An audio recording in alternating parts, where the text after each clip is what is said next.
Can everyone hear me? Is it good? I am so excited to be here. I don't know if I need this phone, but this microphone, but we're going to use it. I am so excited to be here. I think speaking to the community, being involved in the community, talking to business-minded entrepreneurs, business owners, that's the only way that we as a community are going to climb up the ladder and stay at the top. There are literally so many rooms that I'm in where I am the only Latina. And it is unbelievable because we have so many tools, right? We can speak both languages. I mean, we have the experience of, some of us were born in another country, right? So we bring that grit, that hustle, that we need to be in every single room. When Andre puts on an event, we have to show up because we have to sit there with our eyes open and learn. And not only that, but teach, okay? So I want to tell you guys just a little bit about me. I was born in the Dominican Republic. We came to this country, as many of you, as a teenager, and we were dirt poor. I mean, you know, my mother, she cleaned houses. I used to go with her to clean all the houses.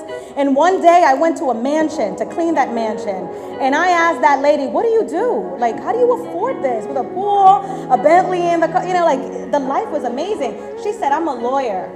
I said, okay.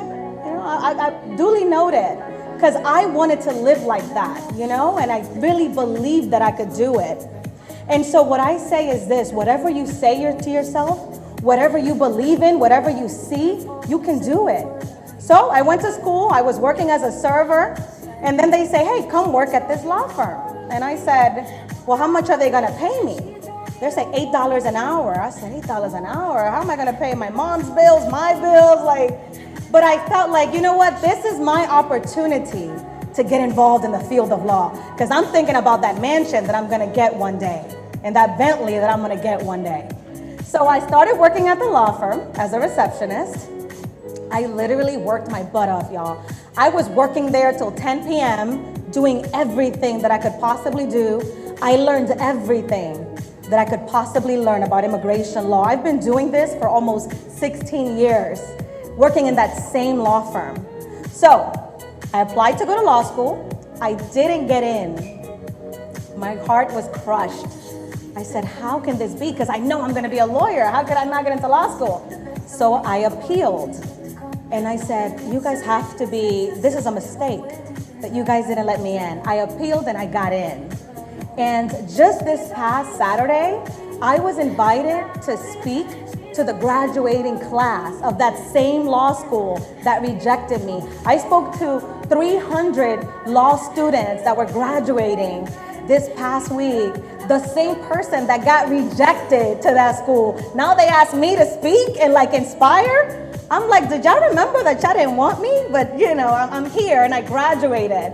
And I say that to say that no matter who tells us no, if we want to do something, we're going to do it, right? And if somebody closes the door on us, we're going to knock that door wide open. Like we're going to knock until it breaks, because we deserve to be in those rooms. And Georgia State said my LSAT wasn't high enough, whatever it was, but I knew that I belonged there. So I graduated from law school, and then I became an owner of that same law firm that I was getting paid $8 an hour, that I was a receptionist.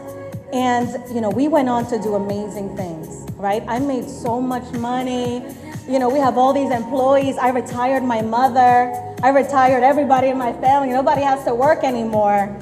And then shortly thereafter, my grandmother, who's the pillar of my family, dies.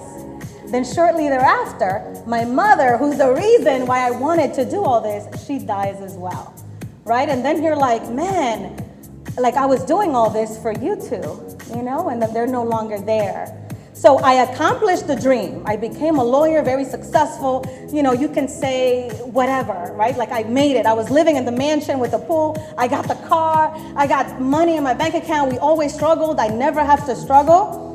And then I said, I really just want to be happy. Like we focus so much on work, on the money, on taking care of my family, that you forget that the purpose of us living is to be like genuinely happy. Like get up and have fun and enjoy it. And then every day I got up and I said, I'm gonna live like today is my last. Because I literally, y'all, had a conversation with my mother And 10 minutes later, she was dead, you know? And it's like, at any moment, your time in this world can be over. So why not go inside of rooms, be in the meetings, and set that room on fire? Because you never know, right? Like when your time is up, and you want to maximize it. You want to live it to the max. You want to inspire people. You want to move people to accomplish their dreams. I went on, and I don't even know how this happened, y'all, because I'm very like bubbly, silly, outgoing. Next thing you know, I became a judge. I'm like, I don't know any Latina judges. Like, they want me to sit on the bench. And like literally tomorrow morning, I'm a judge, right? Like I'm sitting on the bench and I get to hear the cases. And I'm just, every single time that I'm there on the bench, I'm really just saying, this is my dream. What a dream come true. Because I get to be a judge part-time, and I also get to be a lawyer. I get to do both. So it's like, I didn't even know you could be a part-time judge. I just knew that I wanted to be a judge someday. But I say all that to say that sometimes being in the room, somebody put me in that position and say, hey, there's an opening in a part-time, and you have so much energy and you're this. I was at an event like this. And the judge that was retiring came to me and said, hey, you have this, I think you'd be great. They don't have any Latinas in Atlanta. Why don't you apply? And I'm like, really? Okay. And I applied and I got in. But had I not been talking to that person, I would have never known about this position. So when you're here in these rooms, don't just sit down and say, okay, like literally engage, talk to people, tell them your story, tell them what you want.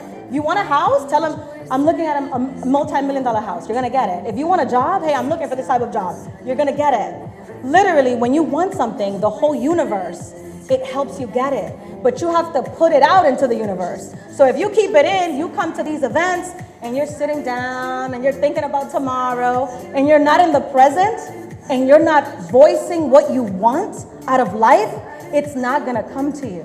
See it, speak it, and bring it to you. So I'm excited to be here. Whatever I can be of service to you guys, I'm here. I think I probably spoke for 10 minutes. I can speak all day, y'all. This is what I love. I literally, a couple of months ago, said I want to speak to people. Like, I need to be in rooms where I can talk to younger people, people that are starting in their careers, people that want to be lawyers, I want to be judges, I want to be entrepreneurs. Because another thing that I've realized is our community lacks so much information. Like, it's a shame that at 35, I learned about stocks.